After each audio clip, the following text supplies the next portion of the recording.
So GMB Pros, welcome everyone that is on here live. Those that are catching the replay, welcome everyone. I appreciate you guys on a Tuesday. We have an awesome guest, and I think it bears repeating, keeping in mind what our goals of GMB Pros is. It's two things. Mine and William's goal is to help you grow your agency or to help get results for your clients. And we bring in guests to kind of like speak on things that we believe we're doing, and give us like a great solution to this process. And not only tell us, but kind of show us what that looks like and what kind of solution problems we're trying to solve to get some of these goals accomplished. So today we have Mr. Shane himself, Ty himself. I was looking at your Facebook. We were talking a little bit earlier. Man, he has a very, I don't even know what the word is, colorful background. So, for those that don't know you, Ty, why don't you tell us a little bit about yourself? We'll start there. Where you're from, how, a little bit about yourself.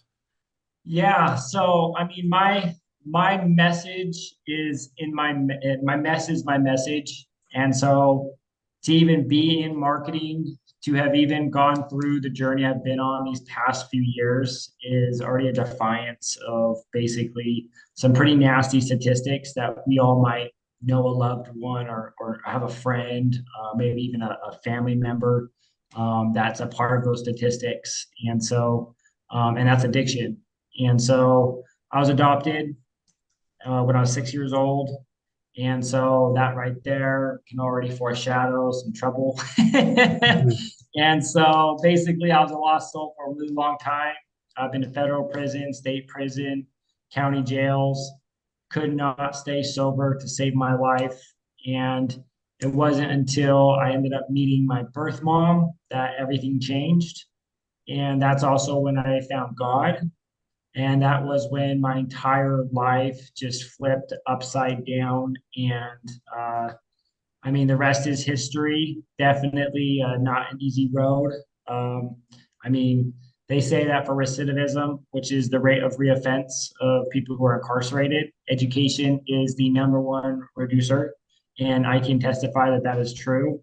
I went to the Ohio State University and then University of Utah, and that's when my mind opened up and I started to see an entire new world. Before I finished my second year, I ended up dropping out though, and I jumped into marketing.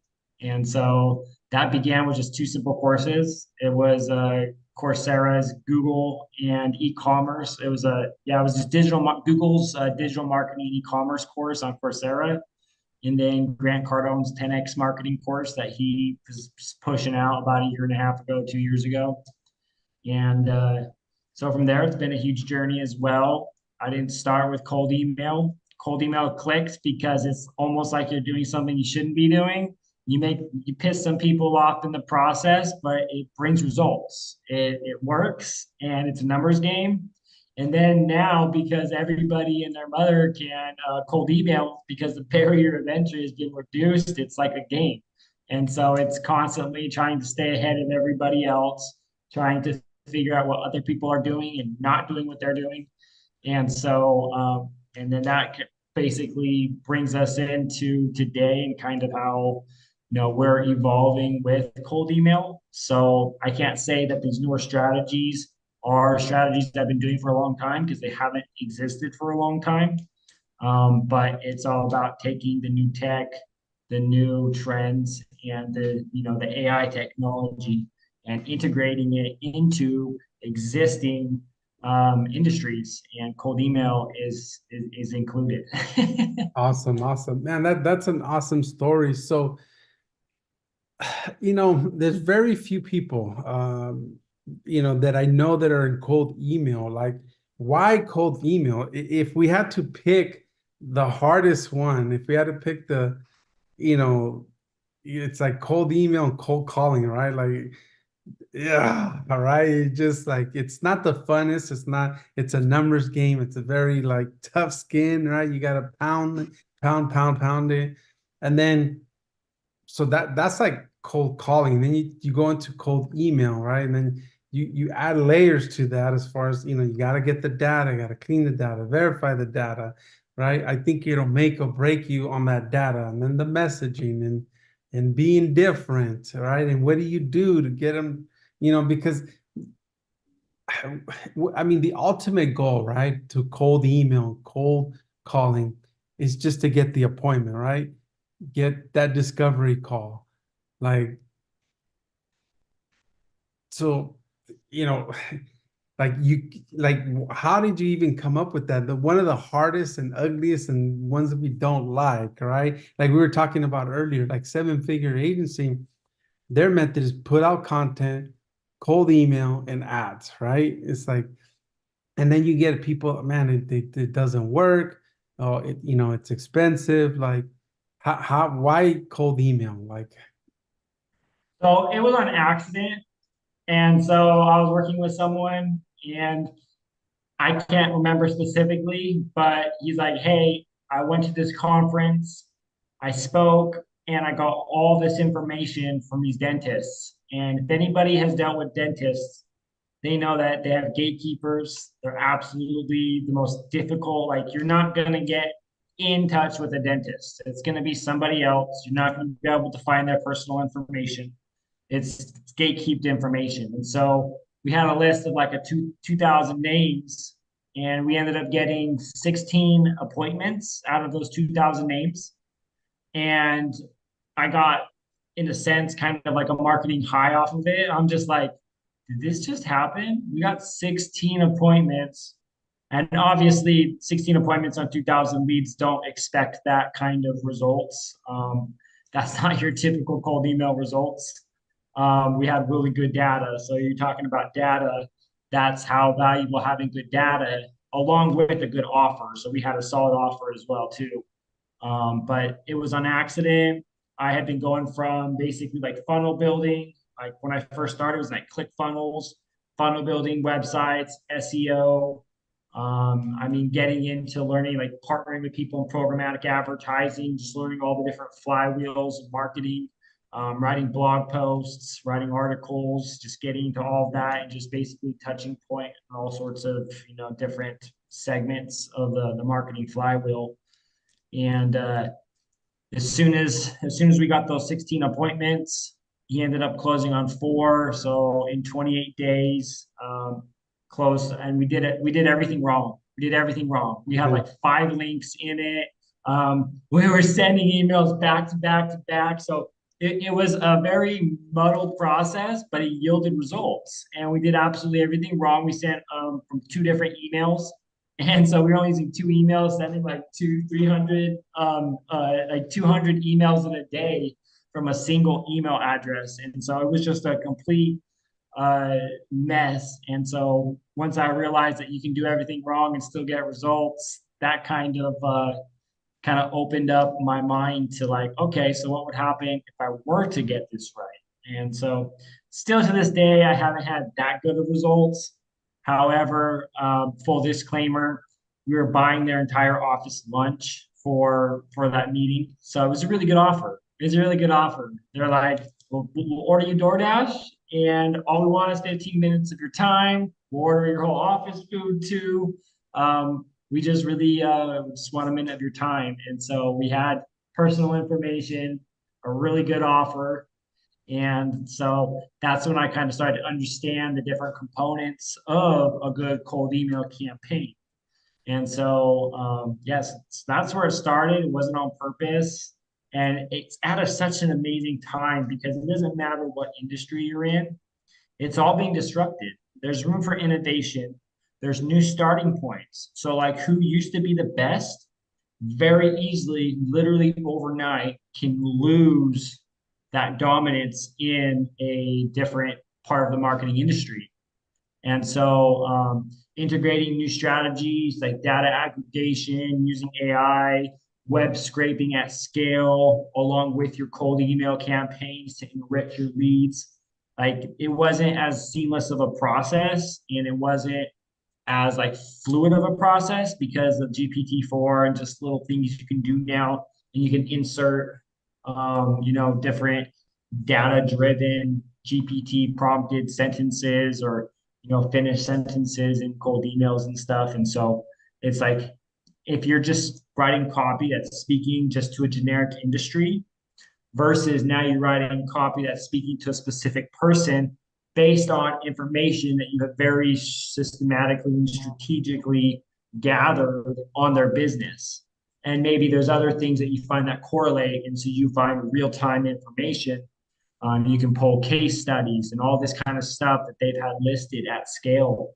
And then you can waterfall different sets of data now. So it's just a whole new ballgame on what's possible. I'm not claiming to be the best in this new world. However, definitely pioneering into it and trying to take as many people with me as possible. Just like, hey, there's a new way to do this and no one else is doing it. And so it's your opportunity to come in as the new shiny object with new value propositions that your competitors don't have. It doesn't matter how long you've been in the game. It just matters what value you can bring to the people that you're working with and what strategies you can use that other agencies aren't using, or your competitors, I would say, aren't using.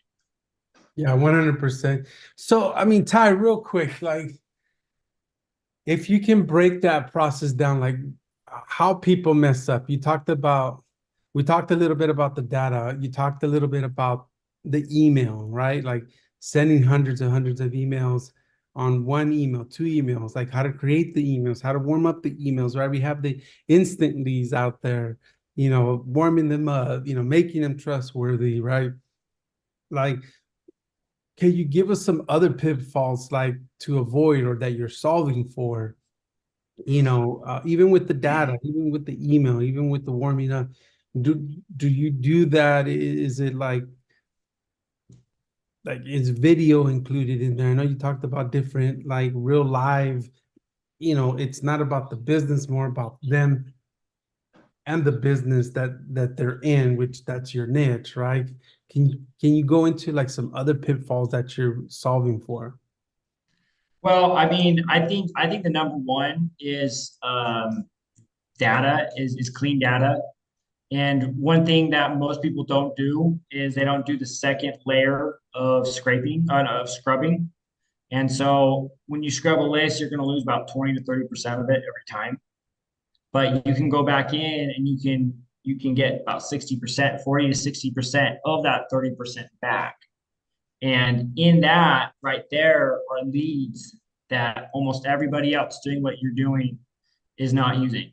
They're not paying the extra cents per lead in order to acquire that information.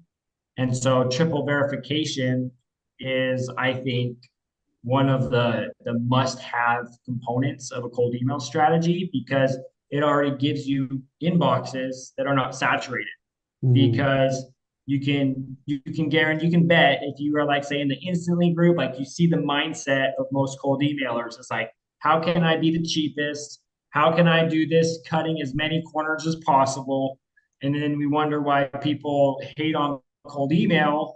And so that right there, I think, is one of the easiest wins possible Mhm. because when there's less saturation, there's less competition.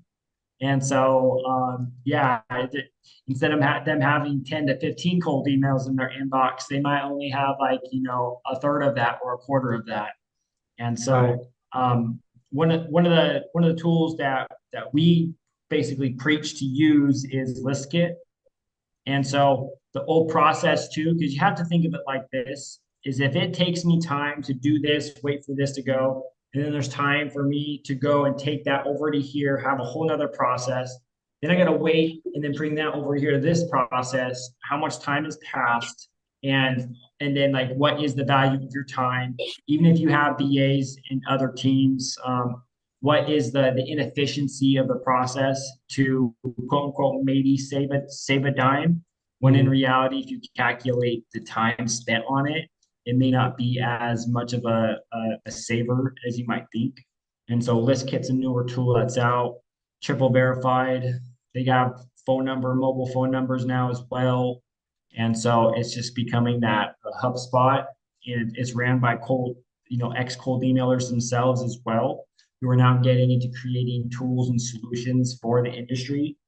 So that's kind of, I think, an easy win on that end. And then just being open to different strategies from like Loom videos. I mean, even now there's AI tools like BeHuman.ai and some other tools. I mean, HeyGen might be a little bit too complex for at scale video creation, but there are other avenues of leveraging video to convey a message and value proposition and an offer or whatever your messaging is to prospects as well. And so that way you can build a little bit more rapport and like, know, and trust with them. Personally, one of our favorite things is the leveraging. So we're moving now to leveraging VSL on booking pages. So that way you can convey the message in a personable manner. You can basically take care of all the objections that your client prospect would have because you can only say so much in an email. And the more you say, less is more. And so it's important as you take them on that journey, they're going to have to book anyways. Why not give them an opportunity to, speak to whatever those concerns might be? So then they also come more educated, more prepared, more confident. And then it just gives them, we have a little landing page, right? We have a client right now and she does stuff with FICA and, it's big money with the targets we're reaching out to. They're going to be saving like $1.3 million a year by using this service. So we want to make sure we do a thorough job at having them, reducing the levels of confusion, and as well in the process, building a little bit of a rapport with our client. So now it's not so much just a product or a service. Now it's a little bit more of a human touch to it, and you're now we're onto that human to human dynamic that I think we're losing in the AI era. So it's just little touch points like that that I think can take people a little bit farther than they might realize. That's awesome. Now, with cold email, and you spoke on it a little bit here. What niche, is there a niche that it doesn't work for or that it does work? A lot of I think our team are like in home services, but there's a lot of, the lawyers, the plastic surgeons, the plumbers, the different niches. Is there, cold email leveraging? Should somebody not use it or use it, or where do you see where you Well, can leverage it? B2C gets muddy because of the data. So it's different. Acquiring that data is different. However, I mean, I would say B2C makes it a little bit more difficult. If you are B2C, but you can be B2B, then it would probably be a good leverage for B2B. For example, like say you're a cleaning company and you do residential, but you also can do commercial. Well, your strategy wouldn't necessarily be to reach out to businesses, but as well, like, can you reach out to property managers? Like, what are your one-to-many relationships that you can build as well? And so one thing about cold email is like, yes, it is about like trying to transact and exchange value, but it's also about building relationships. And so that's one thing that I think a lot of people forget. Like you can pray and spray and you can be like really transactional and have a really good offer and have like some really appealing data points within your messaging that will hook people. In a lot of cases, thinking of it as a little bit more of a relationship building process, especially if you're looking at a one to many. Because imagine if you have a one to many prospect and you can build a relationship with them, and 3 years later, you're still getting stuff from this one to many. Was it worth the extra time and effort that it took at the front end to be less transactional and more focused on relationship building? And so I think that with the B2C that will go B2B, I think that there's a little bit more of a potential relationship building aspect to it to be very mindful of. And so that's gonna basically exhibit itself in your messaging, in your offer, in your approach. Like maybe you're not even really making an offer. How can you meet value? And so that's I think too where like what are you providing to them? Like if you aren't as how should I say, if you aren't as like credible or reputable yet. It's like, how can you ease that lack of credibility with value? I don't know. That's kind of where my mind went with that, because there are ways you can get through like pixels and these other different avenues. You can get data. You can get information on people who have been to these different websites that infer that they might have interest in your product, and you can get that data, and then you can send it out to them. However, when you are doing that, now you're getting into like personal email boxes, getting into Gmails. So it's a little bit different of a ball game. But I mean, I would say cold email isn't off the table. It's just maybe you have to be a little bit more open-minded to what that might look like. That's awesome. Now, what about like the whole email thing? Like, versus your domain, right?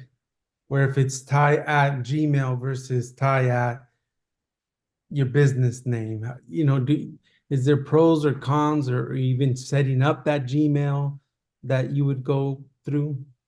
So this is a hot topic because some people are like, "Hey, where can I buy a whole bunch of like aged Gmails that are like Joshua Susie JB379 asterisk something at gmail.com or at outlook.com?"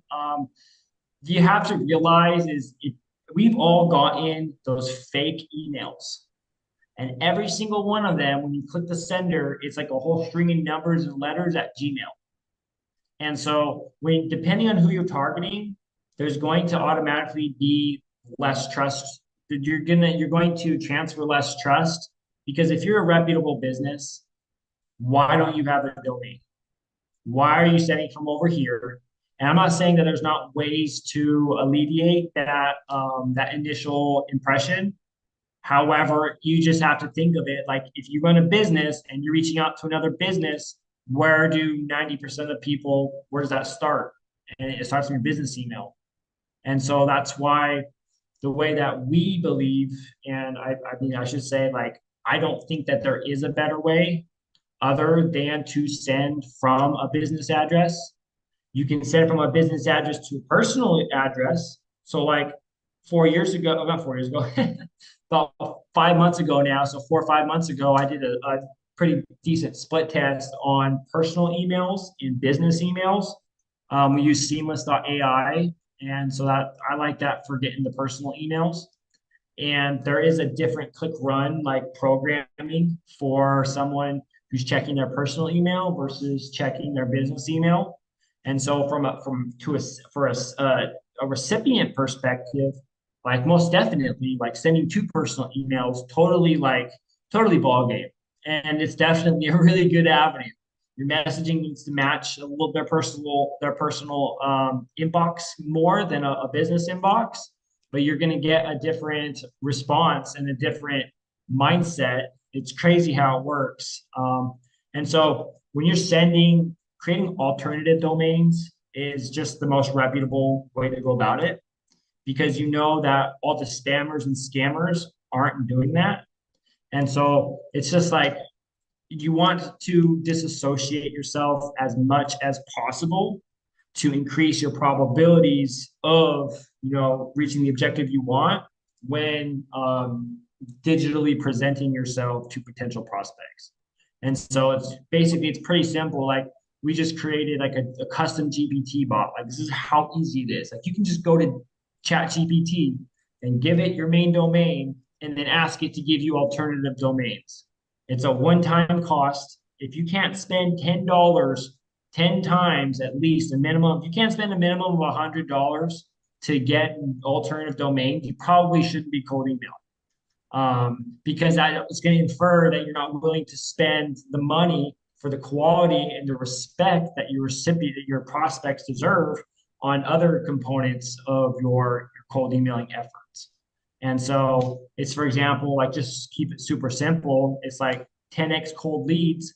I would put like grow 10x cold leads, or the 10x cold leads, my 10x cold leads, 10x cold leads pro, best10xcoldleads.com. Like it doesn't have to be like, because people are going to take that and it's crazy. Like it's crazy. They're going to take that and they're going to go put it up in the URL. And that's going to be one of their first actions if they're like considering responding with you. Like, is this real? And just the fact that they do that already tells you that they're looking for to build more trust with you, based on how you presented yourself already. And then from there, all you do is you direct that to your main domain. And since there's congruency, you don't lose that trust. And so that's literally the best way to send cold email. And people want to argue about that. And I'm just thinking, like, man, if you can't spend this amount of money and this amount of money to do something that automatically is going to get you more trust, like, I'll kind of, yeah, it's just a bad starting point. That's Right, my right. strong personal opinion. I love it, love it. Like you said, you distinguishing yourself from the pack, right? Because we all get them. All these inboxes, or all our inboxes are bombarded with stuff that we don't need or we don't want, or sometimes it's perfect timing. Yeah, I was looking for this, right? So it's I think a lot of timing thing. That's why we do the numbers. Hey, Ty, can we go into a little bit on what like your system looks like? What's um the process, or like, hey, these are the steps of our winning formula. Like if somebody was interested in, what do they have to look forward to within your platform and your system? Yeah, so basically, I mean, we focus number one on deliverability, number two on targeting, and then number three on messaging. And so within that too is our tech stack and how we build it. And so, first of all, like I'll give you guys a sneak peek into kind of where we're moving, and we're driving everything through a new software that's basically data aggregation slash enrichment integrated with OpenAI. And so it's like Google Sheets on steroids, basically. And then you can scrape websites. You can do all sorts of different automations at scale to gather more information on every single prospect. And then like imagine a chat GPT prompt, but in the prompt, you have basically placeholders that are going to be different for every single lead. And so using the OpenAI GPT-4 calls, you can now play with data in a way that you couldn't before, but at scale. And it's just hyper personalized, hyper relevant. It's just like the personalized first lines kind of stuff you can get, but now you can use it anywhere throughout your entire messaging and your campaigns. And so basically, system builds are important. And there's something called server deliverability matching. And so having Google and having Microsoft is important. A lot of people are moving away from Google, but if I know that I can do something that's going to increase my probabilities of hitting an inbox, I'm doing it. I'm Yeah, doing it every time. yeah. I'm doing it every time. And so that's the first thing, is deliverability, which is going to be your system setup and just all the technical stuff. And then number two is going to be like your targeting, which is going to be what you first of all, your lead source. And so we focus on quality over quantity. So like today, I can go get 10,000 leads from Apollo for 25 bucks, but I don't do that. I'm going to go pay 600 bucks for 10,000 leads because I know I'm getting better data than I can get by paying $25. And so that in itself is a hard concept for a lot of people to grasp. But it's just that part of the differentiating factor of getting data that other people aren't using. And then when people do go and they get the Apollo, even if they were to triple verify it, they're only saving about maybe 100 bucks on the 600, but then they're having to spend that extra time as well. And so it just depends on what that's worth to you. So we just go straight to the lead source. We go for the best data that we know to be on the market, and that would be list kit. And so it's literally being driven by people doing what we do, cold calling and cold emailing. And so I'm going to put my faith and my trust in people that have the same interests and they deal with the same problems that we deal with.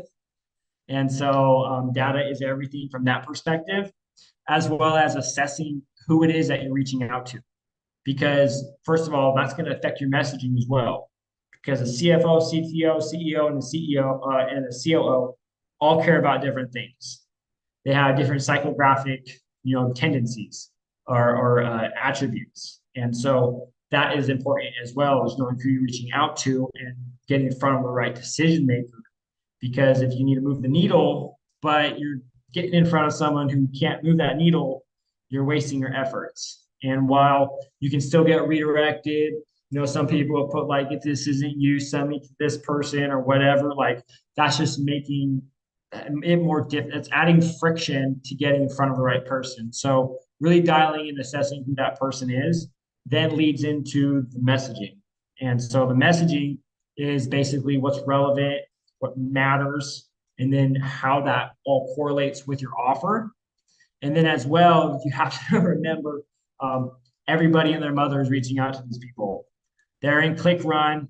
There's a probability you're the first one they open, but chances are you're the fourth, fifth, sixth, seventh cold email, or you want to be the one or two out of the 10 that they actually open. And so that's understanding how to speak to them. And I would say even in that, it's just staying in on the industry pros. Like what are other cold emailers doing? What are they having success with? Who are you following? What tribes are you a part of? What communities are you involved with? And so like one of the things within all of these different tools and components of I would say kind of the cold email flywheel is there's communities. Each one has a community. And there's people asking questions, the founders answering them, and then there's just absolutely straight value left and right. It's everywhere. And so the messaging is so it's the offer, risk reversals, guarantees. It's what is going to reduce the friction of them taking the next step, because we've got obviously the principle of reciprocity, but then we also have the principle of commitment. So we need to get them to start committing in the smallest, slightest way possible, because there's going to be less friction and less resistance on that second action and that third action compared to the first action. And then you're also now building that credibility and that like, know, and trust as well by like you're humanizing yourself, because when you're cold, it's a lot. What do they say? Like, it's easier to sell to your enemy than to a stranger. Like just having that familiarity absolutely changes everything.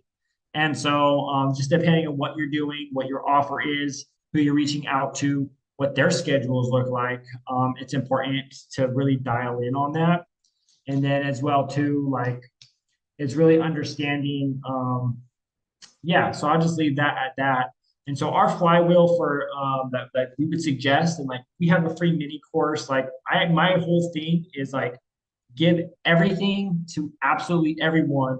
So if they have the time, they can go put that time into the different strategies that exist. They understand, they have the blueprint. Well, now you got to learn how to do this, learn how to do this, and learn how to do this. And like that's even better. Teach a man to fish. Give them what they need so they can learn how to fish. And so Google and Microsoft for builds, and then ListKit, ListKit for data, and then ListKit for data. Oh yeah, and then Clay. So Clay is our driver. So that's that's the tool, that's the Google on Sheets, and that brings the leads, the enrichment process, and then and it's customized enrichment process, because different targets, they might have different sets of information. Like maybe you need to pull information from their portfolios that are on their websites, and so that's not necessarily going to be on every single ICP's website. So depending on who you're reaching out to, Clay is going to allow you at scale to crawl those websites for more information, as well as using like LinkedIn for enrichment on personal and business profiles. It absolutely connects with everything. So there's so much you can do with it. And so like even using it, you're not going to use 80% of it, because I mean, you just have to be all over the place. But the thing about it is your 20% of the 80% probably going to be different than other people's. But there's just so much in there that you won't need all of it. So just understanding that it exists. And then that drives into deliverability. which we believe in smart lead over instantly, because instantly is a Swiss Army knife. If you use their verification for credit, guess what? You're not getting those catch-alls and those unverifieds. So even right there, anyone who's doing it like the process that we would show people to do, they're getting 30% more leads than you are from the same set of lists. And so that right there is just a competitive disadvantage. And so yeah, so that's kind of the process, the tools, little overview. Awesome, awesome. Now, Ty, do you like just bombard them? Like, do you have, is it a 7? Is it a 13 sequence? Is it till they tell you get off my inbox? You know, what's your philosophy on that? So I've done all sorts of different ways. Like I said, I test boundaries. I push limits. I definitely have been overbearing versus more respectful. And I come to the conclusion that there's really no reason within like a 14-day period to reach out to someone more than like 3 to 4 times. And so even though like when I was telling you my first story, we were just like day after day after day after day, just completely just like pummeling these people. Having like 2 to 3 days, like there's no right or wrong way. Like the one thing with cold email is like there's no right or wrong way. Like there is, but there isn't. Because I can have my ways that I say, like, I would never do it this way. But just like with my first cold email experience, I would never do it like that again because it wasn't the most respectful way to go about it. But we got results. So I Right. can see why people do things wrong. And so I would say like 2 to 3 days, not back to back. It's just like it's just you have to know your audience and what you're offering. Like, are you coming at them with value? Like, Yes. do you have really good case studies? Do you have really good risk reversals? Like, what is it that makes what you're doing appealing in the first place? Because if you don't have these mechanisms in place and you're just hammering down on them, like you weren't going to get anything to begin with. Like you already set yourself up for failure. So now you're just basically annoying the crap out of people, and then you're increasing your probabilities of them hitting the spam. And so like when you build your cold email systems the right way anyways, like I love to say this, like you can't shut me down. we Yeah. have we have our emails so distributed that like and we keep our volume so low that go ahead and hit that spam. I don't care. We can email you multiple times, but you can't stop us. But it does increase the probabilities of people hitting spam.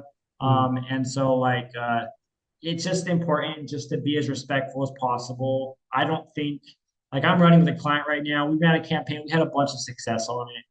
And we had 1, 2, 3, 4, 5, 6 emails in it. And we sent it every like 2 or 3 days. I think I went like 2 days, 3 days, 2 days, 2 days, type of a flow on it.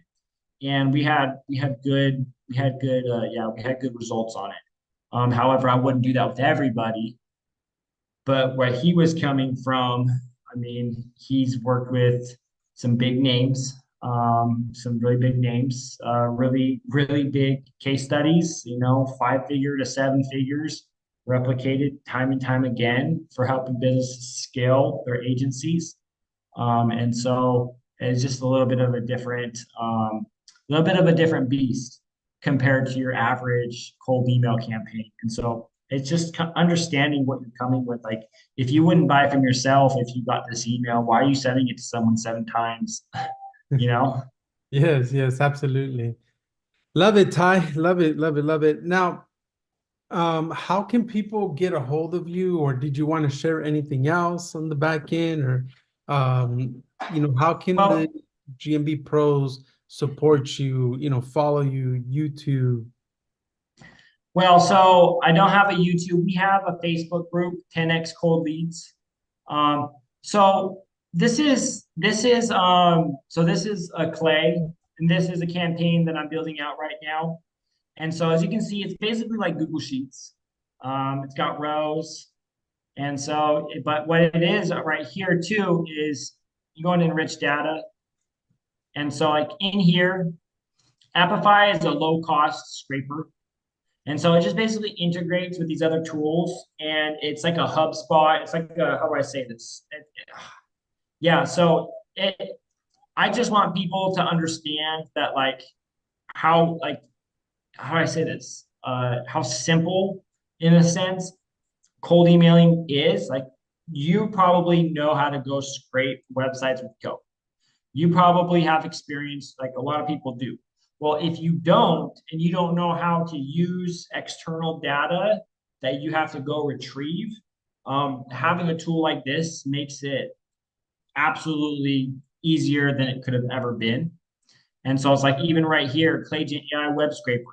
So like I can send this to specific websites and tell it to go to the pricing page, go to the portfolio page, go to the about me page, and then collect and do research and then bring it back into Clay. And then from there, so that would be like a 3.5, a GPT 3.5 action. And then from there, I would bring it over into I'd have GPT-4 play with it. And now I'm spending a little prettier penny for my output. But the whole point of this is doing this at scale.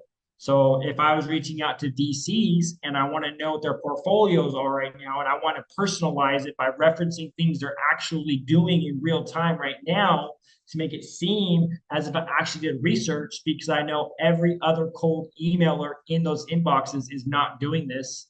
They're all sending templated emails, so then I can have this go do extra research and I can use that in my messaging. And so I can speak to them, not at them. And so it just has a whole bunch of different features. I basically use the OpenAI. That's my main one, OpenAI and LinkedIn. So it's just like there's just a lot of enrichment you can do. So I just want people to know that like I'm running a campaign right now, and I'm just playing around with their founded date, and I'm reaching out to CEOs, and then I'm just using how do I say it? I'm just using personalization around different ways that I'm playing with their founded year, and so I'm being a little bit creative with that.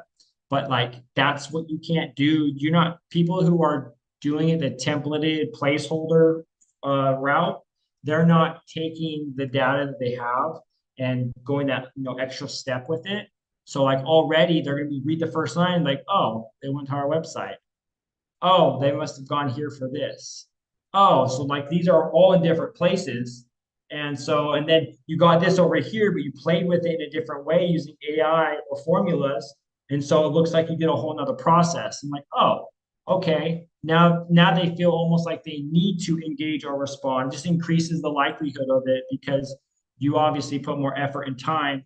And then now your ability to personalize it and make it sound more like a conversation, as if like you're walking them through the journey of how you found them, why you're reaching out to them, just like you would if you were to go into an email right now on a website and you really wanted to speak to someone. Like how would that sound and how would that look? Well, now you can do it at scale. And so and then it pushes right into here, right into the different CRMs. And so it's not loading at integration, but like right here, I just push it right into Smartlead, And so like you can do formulas in here as well. So it's just got a few different things that you're not usually thinking to do. And so like one of my favorite things is lowercasing things. So a little trick 101 is every no how do I placeholders are always capitalized. So one way to just small little things is to lowercase names and business and then the business's name. And obviously, just like if you whatever you want to clean the name, but it's those small things that make it seem like maybe you were actually like typing naturally. And so there's just a lot of little strategies you can do in here at scale that just make your life easier. And so yeah, so I just wanted to. So that's just a really quick little overview of that. But like there's just yeah, it's just this didn't exist. You couldn't do it like this, a year ago, 10 months ago. And so your competitors are not doing this. They're not getting the extra data. They're not, they're not playing around with the data using AI. If anything, they're only using AI to write a generalized, email that doesn't speak to the person It doesn't speak to anything specific about their business, and it just sounds like everybody else. And so in that case, you got to have a really bomb offer. If you have a really bomb offer, you can do amazing things, as my first encounter, proved. People will bite on really good offers. Yeah, 100%, right? The offer is going to be huge. I mean, what are you experiencing? Like somebody that like you did everything wrong at first with cold email, like what is the number, the magic number? Like, hey, if I'm sending out 500 emails, I should book one appointment or something's wrong. Your data's wrong, your email's wrong, your messaging is wrong, your offer's wrong. Like you sound just like everybody else, reversing the risk or building that trust.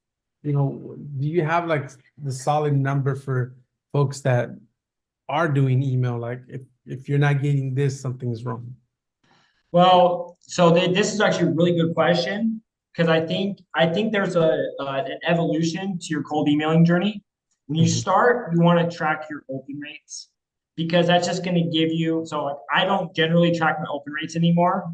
Because I already know that I'm going to hit inboxes, and so it just comes down to now. And the thing about it too is when you track open rates and click through rates, it puts a little 1 by 1 pixel, and I've done split tests, and when I remove that pixel from my outbound and I go no HTML, my reply rates increase because my deliverability got better. And Mhm. so, I mean, if your open rates are low, then obviously you're looking at subject line, deliverability, or like your first preview sentence. And then like if your replies are low, well, then you look at your messaging. And so like it's just like, how do I say this? Different metrics will give you insights, but you can't necessarily trust the metrics. You can only trust reply rates because of iOS 17. Um, the thing about like warm emailers is they've already built reputation with inboxes they're sending to. When you're sending cold, you're being treated differently. You're like the phone, you're getting patted down. You're getting patted down. And each link, each HTML is like having an extra gun, and your chances of them finding it increase. And so it just is a little bit different ball game. So like the tracking as well is a little bit different. Like I've gone through and I've gone down rabbit holes because I'm like, how did 40% of these recipients open up emails between 3 and 5 a.m.? That doesn't even make any sense. Go into the data, boom, it's all in the same minute, all in the same minute. And so the spam filters are triggering the opens. And so like most of my campaigns are in like the 70, 80 range. And I just know, I'm like, well, I know at least 20% of these are fake triggers. And so I mean, but that's the thing though too, is even if I know that some of it's fake, then I should account for it to be a little bit higher than average. And like, Mhm. okay, well, a lot of those are falsified readings, so that can still give you an idea. But if you're not getting replies, but you're getting opens, it's like, what are you saying? There's something wrong with your messaging. There's something wrong with your offer. And so, I mean, how do I say this? I feel like a lot of people are kind of failing on all of it. And so it's almost like just send your email to yourself, open it up, and be like, would I even consider engaging with this email? Do I feel like this person is providing any value that in this moment that I'm like, oh, I need to look into this. I need to at least respond, see what they say back, even if I don't necessarily plan on buying it. I kind of they piqued my curiosity with this, with this offer, this messaging. And Right. so, but at the end of the day, reply rates, positive reply rates, and then bookings are all that matter. Yeah. That's all that really matters, because all the other data is skewed. And so at the end of the day, the only thing you can trust are those three metrics. Awesome. Love it, Ty. As we're coming here to an end, what's the best way to get a hold of you? So I have a Facebook group, 10x Cold Leads, Is it open and or what? is it open? Anybody can join it? It's private. You got to join it. But yeah, anyone can join it. It's just a community. 10xcoldleads.com. You can book a call there, a discovery call, consultation. I'm getting into coaching now too as well, help people get started and get into cold emails. And then I'm on LinkedIn, so TyShane on Facebook, on LinkedIn, and yeah. Awesome, awesome. Ty, I appreciate you. Is there anything going on or anything that you want to put like our GMB pros where we can support you or you would like to see more engagement in? Well, I mean, I want to add this in. I have a mini course that breaks down that entire flywheel I talked about, and it shows you how to build a system with no technical anything required. And then it uses trusted resellers, which are actually Instantly's official partners. And so you pay $3 a month for your Microsoft, and then $3 a month for your Google, and then you don't have to set any of it up. They integrate it all with your platform and your software. So then at that point, all you have to do is basically decide what your offer is, and then figure out your messaging and your targeting, and get your leads and stuff. But it removes one of the largest frictions in getting started with cold email, and so that is on the 10x Cold Leads website. It's down at the bottom, and it's free, absolutely free. And Nice. so I want And to what's add that that. website, Ty? 10 actually It's 10xcoldleads.com. 10xcoldleads.com. Yeah. Okay, got it. That way I can make sure I'll put it in the group. And then you said towards the bottom, is that set up? Yeah. Yeah. At the bottom, that'll be the mini course. And Okay. so it's super simple to join. And there's like a copywriter in there if you want to hire out a copywriter. So I just gave all of my connections away. So I mean, I used to charge $2,000 for a system build, but now I'm just like, if I can just enable and empower you to do it yourself, and you can pay 25% of that, like, I mean, that's a win in my book. Awesome. Yeah, I do see it here. It's literally right where you said it was. So I'll put this in the group. Now, Ty, the last question I have for you, and I ask it of all my guests just to be a little different and have some fun. What is one fun fact about you that nobody knows? And Oh man. that's the exact response I gave it to everybody. I don't even know how to answer that. I'm so open about my about me.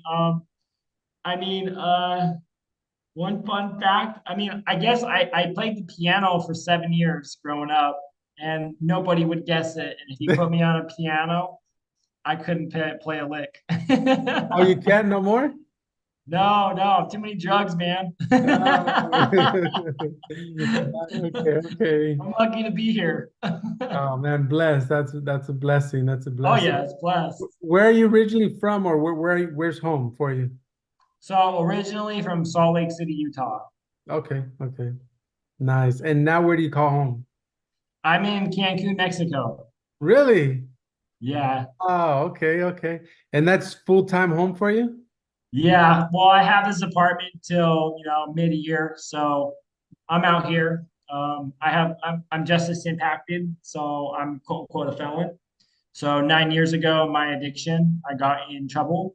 And so since then, I haven't been able to get housing. Didn't matter how much money I was making. My demographic is not very well liked. And so came out here, and in 34 days, I got housing for the first time in over a decade. And so that's kind of part of my passion. So my passion and my why are two sets of children, along with this subset of 70 million Americans. So about 1 out of every 5 Americans. But there's 2 million children who, because of mass incarceration and the policies and the legislations that America as a whole continues to support, they are generationally basically debilitated. And so that's a big part of my passion and my whys is foster youth children. And that's the number one pipeline to the juvenile and the penal system. So Wow. when people talk about the foster system and they talk about the penal system, they're like, the system's broken. No, it's not. It's running. exactly as it was intended to. And so that's part of the narrative that needs to change as well. People need to realize that it's not broken, because if it was, people would want it fixed. The reason the systems aren't being fixed is because they're not broken. And so you have to really understand what you're facing with these systems. And so foster youth children, because I'm a former foster youth, and then justice impacted children of justice impacted. They're the voiceless of the voiceless, and they're, I studied sociology in university, and environment is the number one predictor of trajectory. And so and then addiction too, one of the prevalent patterns is, fathers not being in the home. And so mass incarceration does is it monetizes, debilitates, and basically booby traps a man or a woman's ability to get sober, provide for their family, be there for their children, so it can make $300 to $500 a day on you being in a bed. And so the system isn't about right or wrong; it's about who has money. Being a felon isn't about you committed a crime. It just means you don't have the money or the network to remove the felony. Because people who have network and they have money, they always get their felonies removed. So it's a socioeconomic filter. It's not a criminal filter. I can be proven time and time again. And so those are part of my big whys. Awesome. Love it, man. I appreciate you, Ty. I thank you for coming on here, man. William and I appreciate great call. I'll put in the actual Facebook group, your website, those that are catching the replay, guys, please do not forget to show some love over to Ty and support his whys and support. I think he has a good setup here. With that being said, much love, much success, guys, and I'll catch you on the next one. Thanks, Ty. Hey, thank you, Alfredo. Have a great day.